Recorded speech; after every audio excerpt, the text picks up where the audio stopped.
Hello, my friends. So I know I have a lot of designers who are either starting out or looking to uplevel their skills, attract high-paying clients. Today's guest is Katie from Dropcap Designs. She started off from freelancing, charging a few $100s for complete brand projects despite having studied design, to now running a full-fledged agency and helping other designers to uplevel their design skills and also how to charge and attract higher paying clients for their work. And we also dive into her journey, her story, like how she went from being a struggling freelancer to where she is now, living her dream life in Costa Rica. And I'm so excited to share her story with you. So dive in, enjoy. I'll see you on the other side. Did you always know you were going to be a brand designer, or was it something you just came across, by accident? It's funny because I think in hindsight, you realize that the signs were always there. I've always been entrepreneurial, like even as a little kid. I remember I actually switched schools from junior high to high school. And my mom said, I think you should get your art credit out of the way freshman year. And lo and behold, I became absolutely obsessed and ended up shadowing a family friend who owned a branding agency in high school. And it was like a huge branding agency that would do like commercial shoots, and they were doing identities for universities and hospitals and like huge corporate companies. And the process was just fascinating. When I actually went to college, I studied design, but with the intention of going into the publishing world, and loved it. Studied editorial, typography, illustration, creative writing. Then when I graduated in 2013, print was really on the decline, and everyone was like making a huge push towards digital media. And that I had no interest in the digital space. And being an old school designer in a digital world was just like not the vibe. So I started working for an agency and just helping some friends on the side who were artists, and they were selling like jewelry and paintings and different things at Saturday markets. I started helping them initially just put together a brand and get started on social media, get you set up on Squarespace. And then I just kind of stumbled into it and realized that branding actually scratched that itch of storytelling that I had really loved about the publishing process. And I started testing the waters with strangers just through word of mouth and loved the process, and then just kept following it, and it grew and grew. And I looked up last year and realized that I had hit the 10-year mark, and it was just crazy. But I think it was just a lot of varied interests that ended up being the perfect fit for identity work and branding. You're helping with websites, branding, and websites like the whole package as well. You are doing it on your own, I believe, and then at some stage you kind of grew into more of an agency style. Yes. That like a conscious decision, or did you kind of just find yourself having more you can handle? I think it was one of those things where I'm a people pleaser, like through and through. And I had no idea of my capacity at the time. So anyone who needed anything, I was saying yes. Also, it took me forever to figure out pricing. I remember my first year, I thought it was more important to get the job than to get the revenue. So I would say yes to everything, thinking as soon as I said no, people would stop asking. And I remember doing the math of how long it was taking me to do stuff versus how much I was charging for it, and realizing with one project, I ended up making like $2 an hour. And I was like, this is unsustainable. Like, very much. I could like make more, working in a fast food chain. I obviously got overwhelmed, and I had a good friend who was a business coach. He told me, "You're so cheap that it's actually like alarming to people who reach out to you, not realizing that you've gone to school for this, that you actually have all this experience. Like you're charging such a low rate that the assumption is that you don't know what you're doing. And so people treat you like you don't know what you're doing." I was so exhausted just trying to make ends meet. And the first person that I hired was a friend. I taught her Illustrator. I was like, actually, I need help. I just need to like get these projects done so I can breathe a little bit. And I ended up finding so much more confidence in my pricing when I realized that it didn't just affect me, it also affected someone else. that I raised my prices, and lo and behold, nobody said no once they were fair prices. Everyone was like, I actually booked way more projects once I came to like actually fair competitive pricing than I ever did underpricing. And then if something works, just throw everything at it, expand it. So I went from just working with a friend to hiring 5 other designers, which was way too quick of a move. Sometimes you like need to ramp it up to keep up with the demand, and then you might have slow months. So it's like, do you also find that that's quite like up and down, or do you pace it out consistently? Yes. Yeah. No, it is incredibly up and down. Like, I thought, just give this enough time and it'll be consistent, and that has just not been my experience, and in every agency owner I've talked to, that is not the case. Now, we don't all have the same low season, which I think is a good sign that the market's always there, but that has always been the hardest, is how do you build a team that you can sustain through the slow seasons, and that has been, like, an evolving lesson on my end. But also what's been interesting starting an agency is that the bigger the company grows, the less I'm needed in the design work, which has also been like that's where my heart is. So it's kind of been a balance of, do I focus on sales to keep the capacity up, or do I focus on design, which is my zone of genius? I experienced the same. Moving forward, are you kind of seeing yourself coming back a little bit more into the creative process? In a different way. So I would say it was around 2021, split my company into an agency and an academy. And I love teaching the design process. And what I found is that I could be part of the creative process in a different way as a design educator. I kind of grown to a place where me being in the client work wasn't always necessary, but where I have evolved in my creative process on the design that I love the most is mentoring our creative team and teaching people design. That has like kind of been the best design evolution for me that I've just loved. That's so beautiful. Yeah, you have such a passion for it. I wanted to go back to your pricing because I know so many designers, especially entry level designers, who Mhm. are in that undercharging, wanting to get experience coming in so they can add it to their portfolio. What would you say to those designers who are scared to raise their prices? Sort of what was your mindset and beliefs that you had to sort of change? Because the common belief is that I need to be better, or I need to study more, or I need to XYZ before I can raise my prices, etc. Pricing is such a positioning tool, and it's not an indicator of experience. I've raised my rates and then I've actually lowered them over time at different points because I didn't like the market that I was in at the highest price point. It's a sweet spot of figuring out like who do you actually want to work with and what is the value to them, not what is the value to you.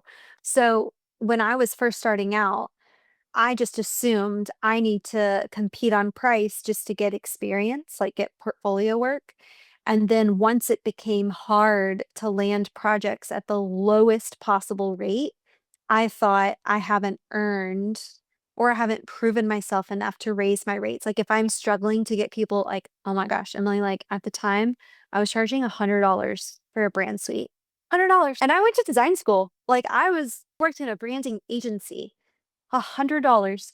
And I just thought this will help build my portfolio. And then I slowly increased it to like $500, but I was just really struggling to land work.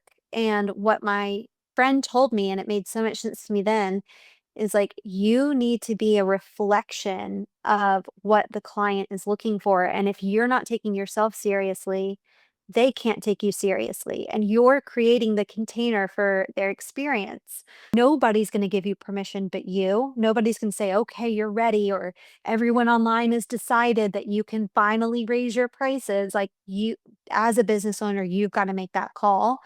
And overnight, I remember being so scared. He was like, I want you to try something. And starting tomorrow, what you charge $500 for today is $2,000 moving forward. I don't want you to step up, like incrementally go up. I don't want you to warn people. It just is what it is tomorrow. And after that, I booked out 6 months in advance. It was like, suddenly selling became easier. I felt more confident. I think it just gave even me permission to take myself seriously. The dynamic with my clients was improved. They started trusting my decision making.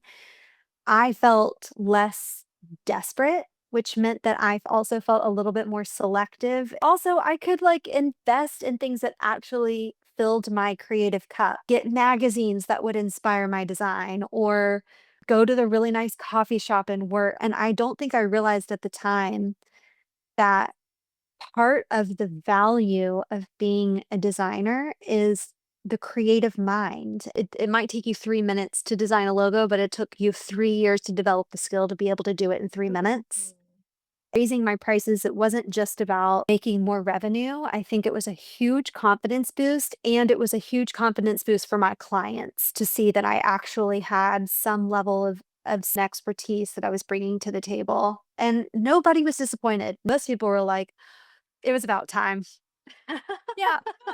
And that's like This great sounds right. feedback. I don't know how you were doing that.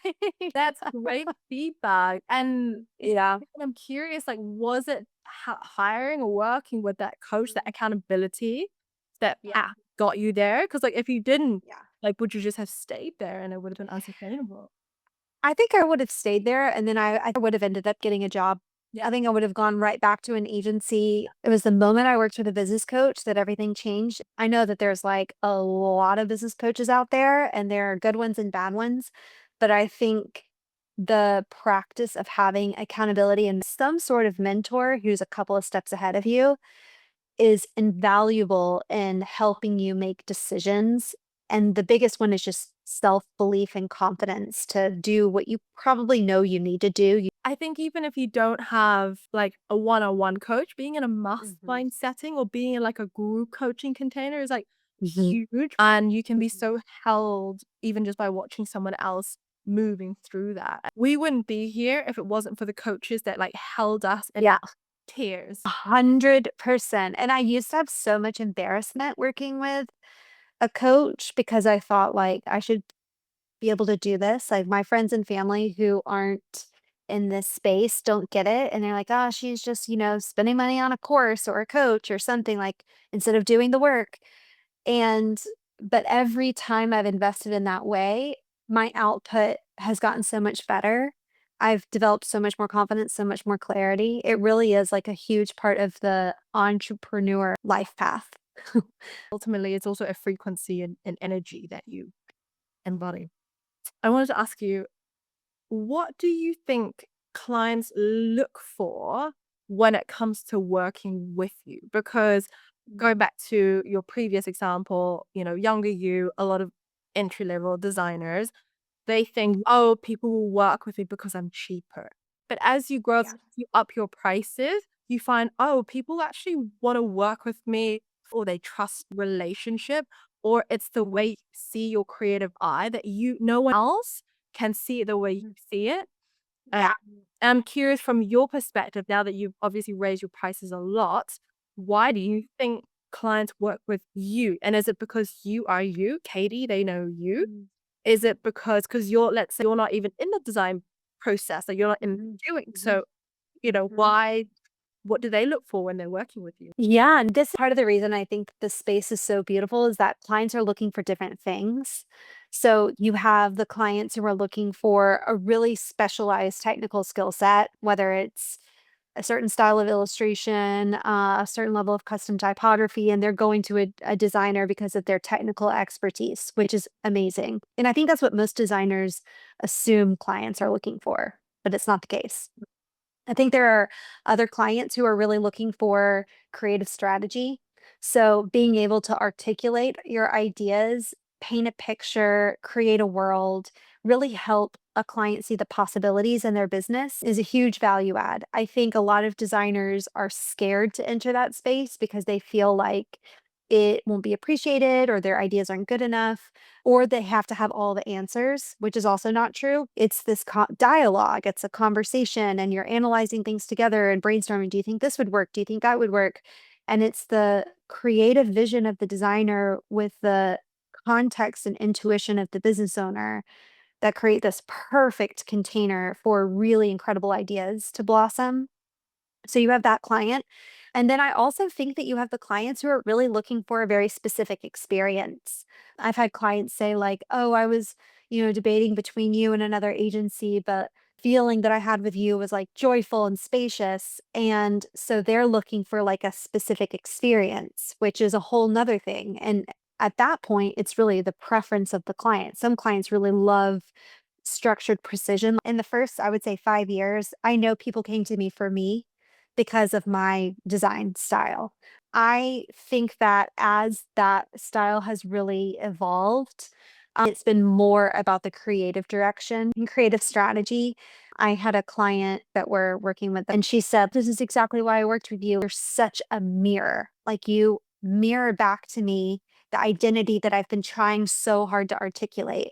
That's so beautiful. It's not like, "Oh, I'll just make you something pretty." It's like you get how this Yeah. fit into the market, how this your marketing strategies, like Mhm. the way you talk, the confidence as well. It's hard to see in the first year or 2, and I think that's where you really have to rely on your own instincts and rely on community and mentorship because you won't have the confidence of experience behind you, but if there's no secret ingredient, it's just time. Yeah. And you just start noticing these little patterns that inform your expertise. And so much what we just spoke about in terms of knowledge is conversations with other people. I have an amazing entrepreneurial community. We just go out for coffee, hikes, and whatnot. And it's in those in between Yeah. conversations that you learn the most. And someone knows someone who needs Mhm. design or creative directions, branding or website. And it's by cultivating those relationships rather than staying in your cave and like working yourself to the ground, you know? And this is something that if I could go back in time to tell myself to start nurturing relationships earlier on. I will at times think that consistency in content is more important than connection. So I'll be like, oh, I just don't really have time to go to this event because I have like a blog post I need to write or a newsletter I need to send out. And then when I actually make the time to go, I'm like, "Oh, but that actually expanded my world and my network so much more than, like, one more on-time blog post ever could."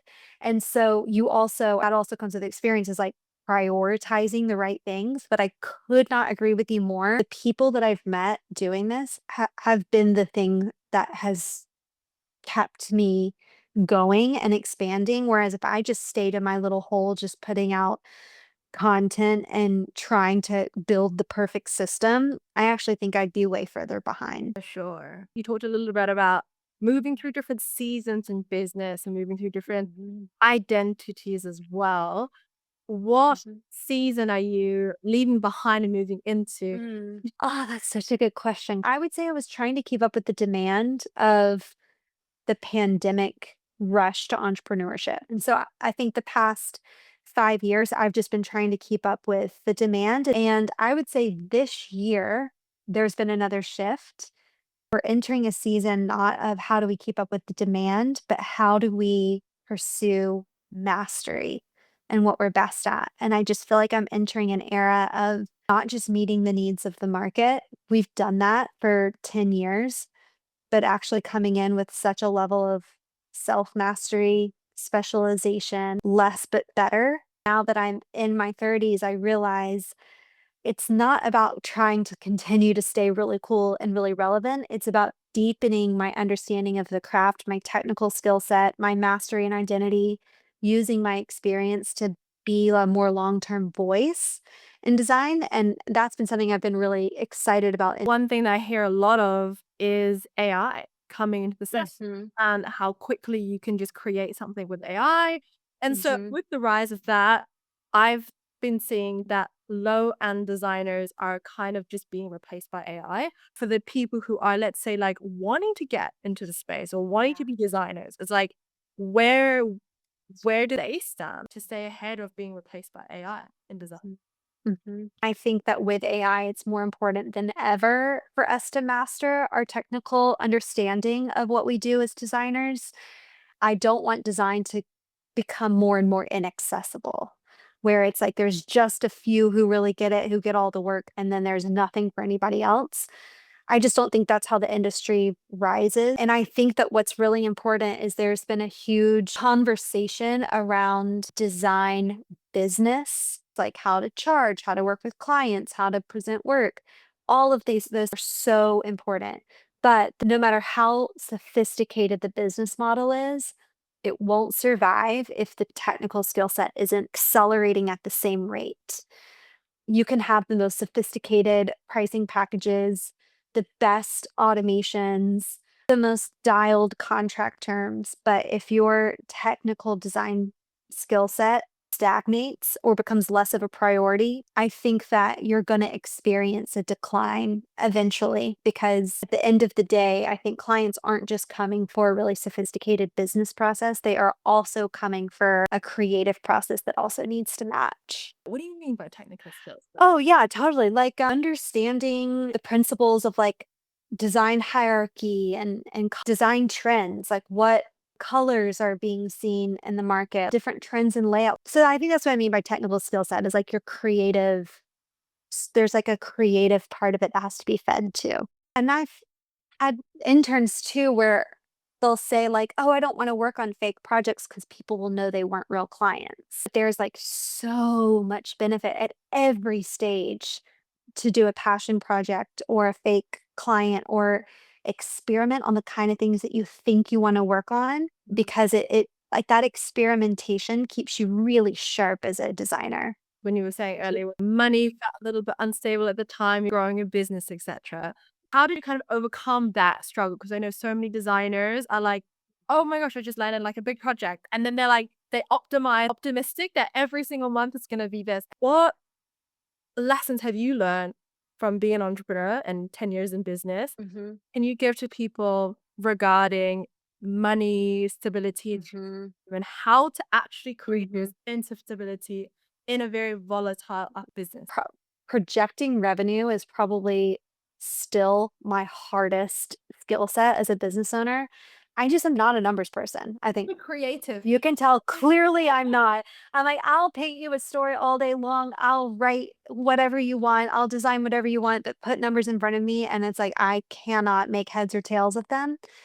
But what I helped me sustain is really keeping an organized record. I can say, "Okay, October last year and October 2 years ago, how has the revenue changed?" Or like, "Where are my slow seasons? What is the average?" And not trying to like do anything differently or look too far ahead, but just the awareness of starting again, see patterns. And then I also kept thinking like you have to spend money to make money. And so I would just see it would leave just as quickly as it came in. And then I would just be in that same desperate state. And there was a portion where I just was so focused on what I was bringing in that I didn't realize how much was going out and that another aspect of wealth isn't just how much you make, it's also how much you keep.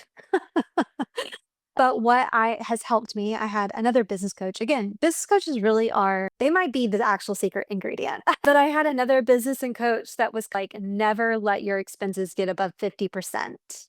That includes paying yourself. She was like, you've got to start getting really frugal and really savvy with how you spend what's coming in so that you can save and project for the future because a slow season will come and it's always come. I think a lot of people have the assumption that just because I've been doing this for a while, that it's just totally consistent and stable, and it's not at all. Like, there are very high seasons and there are extremely low seasons. I mean, there are seasons where if I didn't have a little bit of a buffer, it we wouldn't be able to do it. Like, you even 10 years in, there are months where our expenses are beyond our revenue, and I have to be really careful in the high seasons to carry us through that portion of the year. And so I think that in some ways, my creative optimism is a real hindrance to my business savviness because I'm I like, it's going to be understand. fine.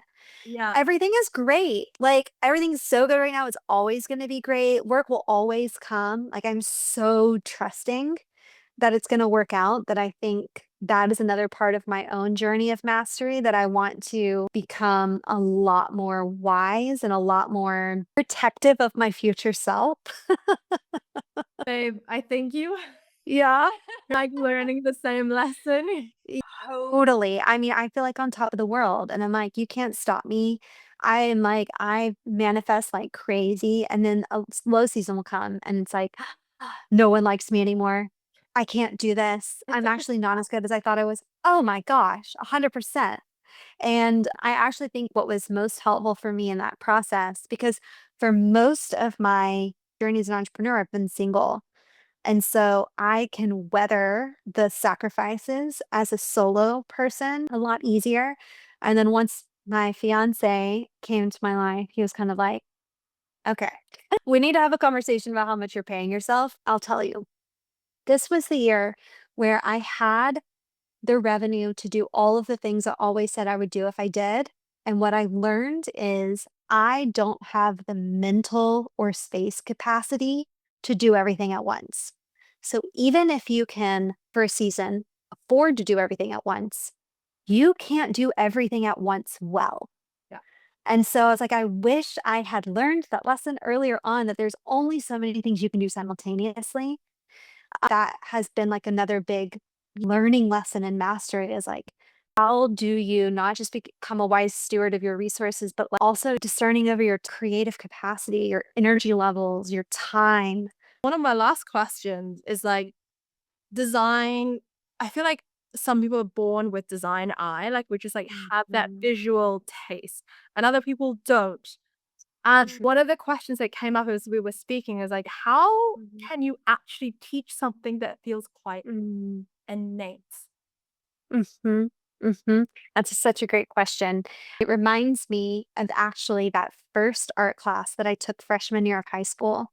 And the art teacher said, half of you in this room will have naturally gifted, and this will come easily, and you'll enjoy the projects, and you'll get great feedback, and you won't have to try that hard. And that's just the way it is. Some people will have natural talent. And then there's going to be a portion of you who want to be good at art, and you're just not. Like it just doesn't come naturally. You don't see it. Your ideas don't feel as good. People aren't excited by them. And she said, for that group, if you keep at it enough throughout the year, your output by the end of this year will match that of those who are naturally gifted. And it's because creativity and developing an eye is such a muscle. Just like athletes, there are some people who are just born with natural athletic ability and they don't have to try that hard. And then there are those who like really want it. And you can train your body to do incredible things. Now, it might not always be as easy as those that it comes natural to, but if you want it bad enough, you can get there. And it's really focusing on creative discipline. Like, the more you write, the better of a writer you're going to become. The more you paint, the better of a painter you're going to become. It's just like putting in the consistent daily practice. And when I'm working with designers who it's just not coming intuitively, I think one of the best practices you can do is just to develop an opinion or a preference and just start there. If you can't quite match the quality of what you're inspired by, try to find what it is you're trying to get to and learn how to articulate and form an opinion of why you like it. And the more that you can articulate or have like a, you know, have an opinion about the design that you see, the more that will infuse itself into your work. And as you experiment, you'll see that you're like, oh, well, I realized with time that I really love white space or I really love texture. And the more you're aware of it, the more it'll start to infuse into your process as a designer. I think creativity, I really do believe it is a muscle that you develop. One of my students in the academy, she's a physicist and she's always been in the science world. And she wanted to learn how to build her brand. And she was like, I do not have a creative bone in my body. Like, put me in a lab and I can shine. The way that she talks about design now is unbelievable. Like the way that she pairs colors, the way she puts together newsletters, she builds a visual story. She was like, I had no idea design was so scientific. And I was like, that's the best thing. It isn't always. But for you, your process as a designer is scientific. It's patterns that make sense and you put them together in a way where they create the intended effect. And then I have other clients who are so much more like fluid and poetic and artistic and expressive. That's what makes design so interesting is that it's varied. Yes. There's like so many expressions of it and it's finding the style and the discipline and the practice that like best suits your own natural makeup. What makes a good designer isn't how much a designer charges for their projects, but rather just your uniqueness. Like, can It's people a unique work? point of view. I think where designers struggle is when they haven't found their unique point of view. So they're trying to mimic things that they think they should look like. And it's not authentic and it's not how what they're really drawn to. And so it falls flat. It's almost like giving yourself the permission to create what actually wants to be created. Yeah. Yes. Oh, and that is my favorite of the process working with designers is like when they find their voice, it is the most empowering I realization. was wondering if you could give us a bit of a sneak peek into what is customering. Yes. So there are some really exciting things coming in 2026 for those who are interested in the identity and branding process who are non-designers, as well as those who are interested in pursuing it as the professional designer. I have a library of some resources to kind of get those creative juices flowing. So that's on my website called The Edit. The edit. We'll link that down below. So this is for anyone who's interested or has no idea about the brand Mhm. process and what are all the different parts that come together. Then yeah, there's like color pairings from mood boards, photography, workbooks. Exactly. Exactly. So good. Like let's say for designs who are already have their business up and running Mhm. and they're charging low prices at the moment Yeah. and they feel like I don't have the skill sets to Mhm. charge higher prices. And they're caught in this like catch Mhm. 21. Like, do I raise my prices Mhm. first to then invest in a course? Or do I invest in Mhm. a course and upskill myself so that I can like raise Mhm. prices? What I would first do is raise your prices to something sustainable that gives you space to grow as a creative. I just think that that has to create enough space to be able to also master your craft. And so that was my biggest lesson is I didn't need to wait. I didn't need to have the best portfolio. I didn't even need to be in demand to raise my prices, but by raising them, I actually created the demand that I wanted and I gave myself space and permission to reinvest in myself, grow as a designer, learn more. So try what I did and just do it tomorrow. Because this is what I've done a couple times as well. Mhm. Raise my prices with that Uh-huh. extra profit margin, invested in the course that I wanted to do. 1000%. Learn to like, Yes. yeah. I'll sometimes even I've done this before while like I'll raise my price and then the next client who comes in, I'll get the course and then I'll do that project alongside it and end up having so much more feedback. It's like having a creative director or a design mentor alongside a project that I'm working on. And that has been a great way to like enhance my understanding of the process. That's been really helpful for me. Yeah. Amazing. Thank you so much for your Thank time. you. And honestly, for anyone who is interested in elevating their design process and understanding or learning how to see design, like Katie, you have broken down the process so well that for anybody who feels overwhelmed, just like the other client, it can be so scientific. Like you can learn what makes designs feel high end and luxury and all these things. Also, how to turn it into a sustainable business, all of the lessons that you've learned. If you want to learn all the mistakes not to make, just find a person who's made them all. And Learn from them, then you don't have to go through it. yeah, and you grow so much faster. Yeah. Absolutely. I love what you're creating. So excited to see Thank you, Emily. what the new year brings. Thank you for your time. Thank you.